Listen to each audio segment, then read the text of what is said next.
کوئی مالی، کوئی لائن افسر، کوئی بھی RI، کوئی بھی DSP head quarter, AIG logistic, SP head quarter, کسی کی ذمہ داری نہیں ہے کہ وہ اس پودے کی دیکھ بھال کرے، ہے نا؟ یہ صرف ذمہ داری ہو گئی ان غازیوں کی، ان جوانوں کی جن کی والدہ نے اپنے نام کا پودا یہاں پہ لگایا۔ 2 سال بعد، 3 سال بعد، 4 سال بعد انشاءاللہ یہ بہت بڑا درخت ہوگا۔ آپ کے بچے، آپ خود اس درخت کے نیچے آ کے بیٹھیے اور آپ فخر سے جا کے بتائیں گے اب پتہ نہیں کس کس چیز کا پودا لگا ہوا، خدا کرے کوئی پھلدار درخت ہو، کوئی اچھے پھولوں والا ہو، جو تصویر بنا کے آپ لگا بھی سکتے ہیں اپنے گھر میں کہ جی یہ ہمارا لگا ہوا پودا آپ کی نشانی ہے۔ تو میں دوبارہ ریکویسٹ کروں گا اپنے ان غازیوں سے جن کی والدہ نے یہ پودے لگائے کہ برائے مہربانی اس پودے کا ایک پتا بھی سوکھنے نہ پائے۔ دن کو رات کو آپ کو پابندی نہیں ہے، تشریف لائیے، پودے کی دیکھ بھال کیجیے، اس کی بھی کیجیے، اور پڑوسیوں کے حقوق ہوتے ہیں نا بہت زیادہ، اپنے پودے کی بھی دیکھ بھال کیجیے اور اپنے دائیں بائیں والے کی بھی کیجیے۔ اب جو 3 نمبر والا ہے وہ 2 نمبر والے پودے کی بھی دیکھ بھال کرے گا اور 4 نمبر والے کی بھی کرے گا، 4 نمبر والا 3 والے کی بھی کرے گا، 5 والے کی بھی کرے گا، 6 نمبر والا 7 نمبر والے پودے کی بھی دیکھ بھال کرے گا، 6 والے کی۔ یہ بھی آپ کا فرض ہو گیا، ٹھیک؟ دوبارہ یہ پودا میں آپ لوگوں کو نہیں لگانے دوں گا، یہ پتہ ہو اسی پودے کو آپ نے تناور درخت بنانا ہے، ٹھیک ہے؟ پھر بھی یہ چیز جاری رہے گی، یہ مکمل آپ لوگوں کے نام پہ ہے۔ خدا نہ کرے کہ کوئی میرا جوان کوئی بڑی تکلیف سے گزرے، اسی طرح چلتے پھرتے آئے، اپنے بزرگوں کو، اپنے گھر والوں کو ساتھ لے کر آئے، ایک نیا پودا لگائے، اس کو اٹھا کے نہ لانا پڑے۔ ہماری شرط بھی یہی تھی کہ اپنی والدہ کو لے آئیں جو آسانی سے چل کے آ سکتی ہو، اپنے بزرگوں کو لائیں جو آسانی سے چل کے آ سکتے ہوں، ٹھیک ہے؟ 10 منٹ اور بھی لیتا ہوں، اچھا لگے گا آپ کو بھی مجھے بھی کہ IG صاحب خود ہمارے درمیان آ کے کوئی اچھے الفاظ ہمارے لیے ادا کریں، اپنے ہاتھوں سے آپ کو انعام دیں۔ مجھے تو انعام دیتے ہوئے بڑی خوشی ہوتی ہے آپ کو کہ یار میں انعام دے رہا ہوں، میرا حصہ مجھے لگتا ہے IG صاحب لے جائیں گے۔ حاجی صاحب راستے میں ہیں، پروگرام ان کا ختم ہو چکا ہے، 10 منٹ اور لیتا ہوں آپ کے، انعام تقسیم کرتے ہیں فرسٹ سیکنڈ تھرڈ میں، اس کے بعد آپ کو اچھا سا کھانا کھلاتے ہیں اور اگلا پروگرام بھی بتاتے ہیں کہ پھر ہم آپ کو کب تکلیف دے رہے ہیں۔ اس درمیان کیا بات کی جائے؟ افضل صاحب بتائیے۔ پرانے زمانے میں ٹی وی پر انتظار فرمائیے کا ایک پروگرام چلتا تھا، وہ یہاں چل نہیں سکتا، یہاں پر کسی نہ کسی کو آ کے بات کرنی ہے۔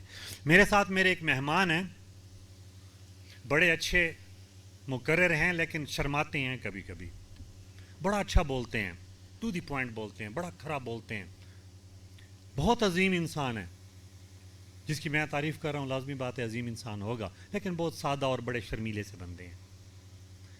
میں ان کو دعوت دوں گا کہ آ جائیں اسٹیج پہ، لیکن وہ آنے کی کوئی نہیں کوشش کریں گے کہ میں نہیں آتا ہوں۔ وہ سمجھ بھی گئے ہیں، مسکرا بھی رہے ہیں۔ ان کا نام ہے فیاض بلوچ صاحب، ان کا پرزور تالیوں میں استقبال کیجیے۔ یہ بھکر سے تشریف لائے ہیں سوشل میڈیا پر ہماری یہ کمپین دیکھ کر۔ آپ کو پتہ ہے اماں جی یہ کس کے لیے ہے؟ اماں جی سے پوچھ کے بتائیں یہ کیا چیز ہے، کس کے لیے ہے؟ میرے لیے ہے؟ مجھے دیجیے اماں جی، بہت مہربانی۔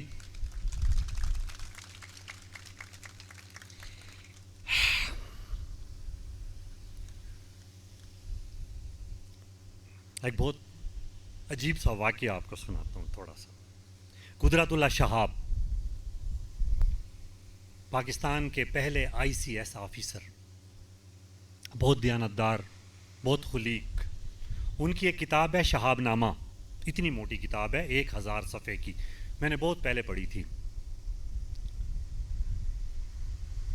اسسٹنٹ کمشنر رہا، مختلف ڈسٹرکٹ میں ڈپٹی کمشنر رہا، سیالکوٹ، گجرانوالا، 54، 55، 56، آج سے 70-75 سال پہلے، بہت دیانتدار افسر تھا۔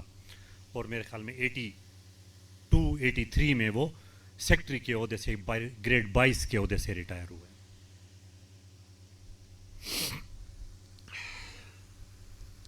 وہ کہتا ہے کہ میں ڈپٹی کمشنر سیالکوٹ تھا, اپنی کتاب میں لکھتا ہے. تو وہ ڈیلی بیٹھ کے لوگوں کے مسائل سنا کرتا تھا. اس کے پاس لوگ آتے تھے, اپنی عرضیاں بیان کرتے تھے, اور کوشش کرتا تھا کہ ان کی امداد کر سکے.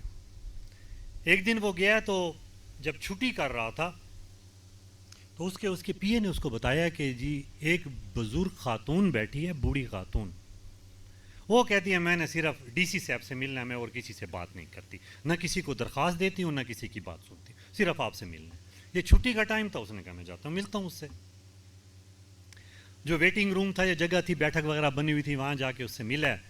ہماں جی بتاؤ. تو اس نے کہا کہ بیٹا میں بہت دور سے آئی ہوں. اس کے لیے دور ہی تھا, کوئی 13-14 کلومیٹر. سن 1954-55 میں 13-14 کلومیٹر بہت سفر ہوا کرتا تھا. کہ میں بہت دور سے آئی ہوں, تیرا نام سن کے آئی ہوں کہ تو لوگوں کی امداد کرتا ہے, غریبوں کی بات سنتا ہے. ایک فلاں بندہ ہے, اس نے میری زمین پہ قبضہ کر لیا ہے, میں بیوہ ہوں, میری کو اولاد کوئی نہیں ہے. فلاں جو چودھری ہے میری زمین پہ قبضہ کر رہا ہے, پٹواری اس کے ساتھ مل گیا ہے, اور میری جو جدی پشتی یا میرے کوئی پرکھوں کی زمین ہے وہ اس نے مل ملاپ کر کے پٹواری اس چودھری کے نام پہ کر رہا ہے. میرا تو اور کوئی ذریعہ معاش نہیں ہے. اس پر کبھی میں کسی کو ٹھیکہ دے کر 100-50 روپے کما لیتی ہوں تو میرا سال کا خرچہ چل جاتا ہے. تو کوئی میری امداد کر سکتا ہے؟ تو اس نے کہا کہ ہاں میں کر سکتا ہوں. اس نے گاڑی تیار کرائی, اماں جی کو ساتھ اپنی سیٹ پہ بٹھایا اور سیدھا اسی جگہ پہ گیا, اسی گاؤں میں گیا. اور راستے میں اس کا جو سٹاف تھا اس نے پٹواری کو بتا دیا تھا کہ ڈی سی صاحب آ رہے ہیں, اپنا بستہ مستہ تیار کر کے آ جاؤ. تو ڈی سی صاحب جب پہنچے تو اسی جگہ پہ پہنچ گئے جو اس کی زمین تھی. اس نے دکھا دی کہ یہ میری کوئی کنال 1.5-2 کنال کی زمین ہے.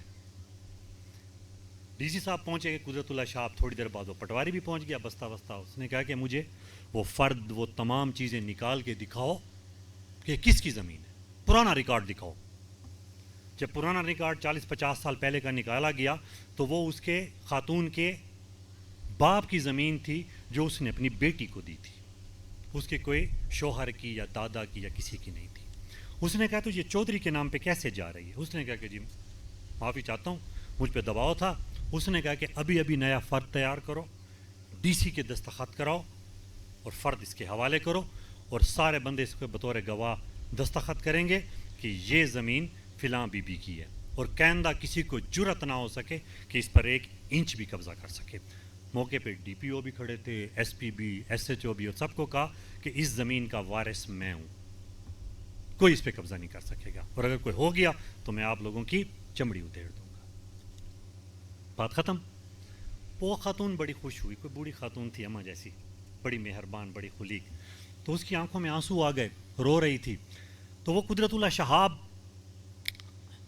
اپنی کتاب میں لکھتا ہے کہ وہ خاتون, وہ عورت تھوڑا سائیڈ پہ گئی, اپنے دوپٹے کا پلو کھول کے اس میں سے 2 پیسے نکالے, وہ جو پیسے پرانے زمانے کے, اور سارے لوگوں سے چھپ چھپا کے میری مٹھی میں دیے کہ رکھ لے.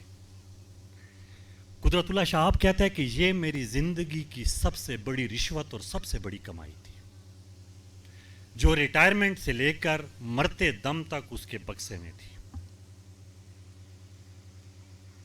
اماں جی یہ آپ کے دیے ہوئے پیسے نا, یہ میری زندگی کی سب سے بڑی کمائی اور سب سے بڑی رشوت ہے.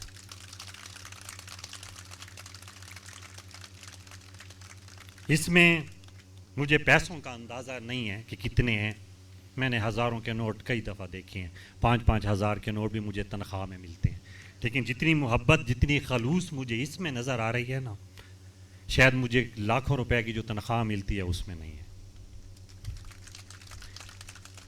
اگر میرے کبھی بچہ بھی آپ کو 10 سال بعد, 20 سال بعد ملے نا, تو اس سے فریم کیا ہوا یہ نوٹ آپ کو نظر آئے گا, یہ میں سنبھال کے رکھوں گا. بہت مہربانی آپ کی, بہت شکریہ.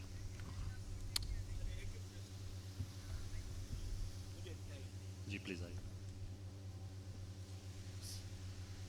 تمام غازی اور موجود ساتھی جو ہیں، السلام علیکم. میں اپنی ذاتی ایک زندگی کا ایک واقعہ ہے جو آپ کو نظر بھی کرتا ہوں اور جناب اے آئی جی صاحب کو بھی ریکویسٹ کروں گا. اس میں یہ ہے کہ جب میں اے ایس آئی تھا 2003 میں، تو وہاں سے ایک میرا جو علاقہ ہے وہاں سے جہاں میری تعیناتی تھی وہاں سے گاڑی جا رہی تھی جس کو میں کارمائی کے کر کے لے کے جا رہا تھا. اسی دوران کچھ ڈاکو جو ہیں اس مسافر وین کو سے فر وغیرہ جو کرتے ہیں اس کے لیے میں وہاں کھڑا تھا. ان کے ساتھ میرا مقابلہ ہوا، میں انجرڈ ہو گیا. میری یہ دائیں ٹانگ جو ہے اس میں راڈ پڑی ہوئی ہے اور میں بڑا زخمی ہوا. لیکن حالات یہ تھے کہ پولیس نے میرا ساتھ نہیں دیا. جو میری مینجمنٹ تھی، میرا ایس ایچ او تھا، وہ اس نے میرا ساتھ نہیں دیا. اتنے تک کہ میں نے گھر کا سامان بیچ کر اپنا علاج کرایا. اور کبھی تو یہ بھی ہوتا تھا کہ صبح کو جو چائے بسکٹ ہے نا، ان کے پیسے بھی میرے پاس نہیں ہوتے تھے. تو جناب سے ریکویسٹ ہے کہ اگر جو ہمارے جوان اور افسر انجرڈ ہوتے ہیں ان کی فیملی جو ہے بالکل بیک ہوتی ہے، تو میں جناب سے ریکویسٹ کروں گا کہ کہیں بھی اگر ہمارا جوان انجرڈ ہوتا ہے یا شہید ہوتا ہے تو ان کی فیملی کو سپورٹ کیا جائے. کیونکہ میں اسی دنوں سے جس دنوں سے میں گزر گیا ہوں نا، وہ واقعہ مجھے اچھی طرح یاد ہے. اور میں نے پوری زندگی میں کوئی ملکیت نہیں بنائی، لیکن یہ ضرور ہے کہ میں نے دعائیں ہیں وہ حاصل کی ہیں اور میں بیان نہیں کر سکتا جس دنوں سے میں گزر گیا ہوں. تو جناب سے ریکویسٹ ہے، یا جو میرے آنے والے بھائی ہیں افسر بنیں گے ان کو میں گزارش کروں گا کہ جو ہمارے جوان یا افسر ان حالات سے گزرتے ہیں نا، ان دنوں کو اپنے پاس سے رکھے. یہ جو جوان بیٹھے ہوئے ہیں جو انجرڈ ہوئے ہیں، ان کی فیملی سے پوچھے کہ کس دنوں سے یہ گزرے ہیں. کیا جب یہ انجرڈ ہوئے تھے میڈیکل کے پیسے تھے ان کے پاس، کھانے کے پیسے تھے ان کے پاس، بچوں کے خرچے ان کے پاس تھے؟ زیادہ میں ٹائم نہیں لوں گا، سوری سر.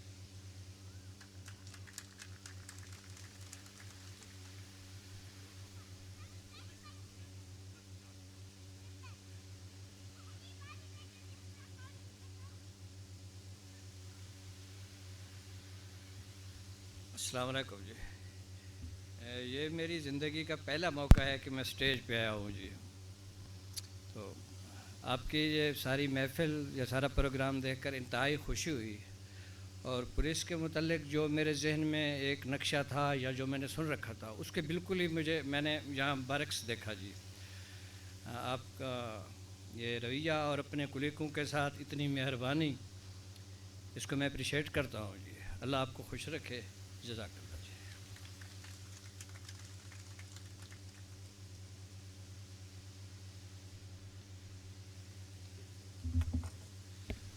بسم اللہ الرحمن الرحیم. بیسیکلی میں یہاں پہ اسٹیج پہ آ کے 2 گھنٹے سر کی طرف بول سکتا ہوں. تھوڑا سا میں نے اس وجہ سے یہاں پہ اسٹیج پہ نہیں آیا تھا کہ افسر علی صاحب جو ہیں وہ میرے ساتھ تھے اور انہوں نے ہمارا جو غازی بننا ہے جس کی وجہ سے ہم بنے اور وہ وقوعات بیان کر دیا تھا. لیکن میں چند الفاظ جو ہیں وہ سر کے لیے بیان کرنا چاہتا ہوں اپنی جو میری بولنے کی استطاعت ہے اس کے حوالے سے، کہ وہ زندگی، وہ لمحے، وہ شکایتیں، وہ باتیں جو کسی سے بھی نہیں کی جاتی وہ ماں سے کی جاتی ہیں. شہاب نامہ سر نے بتایا شہاب صاحب کے بارے میں، تو میں نے بھی وہ بکس تھوڑی سی پڑھی ہوئی ہے، بہت کچھ چیزیں وہ دیکھی ہیں. تو آج سر کی پرسنالٹی ہم پہلے بھی الحمدللہ اس کو دیکھتے ہیں، پڑھتے ہیں. تو ایک لمحہ سر کے سامنے ہم نے جو دیکھا کہ اماں نے وہ ایک جتنا بھی ان کی توفیق تھی اس سے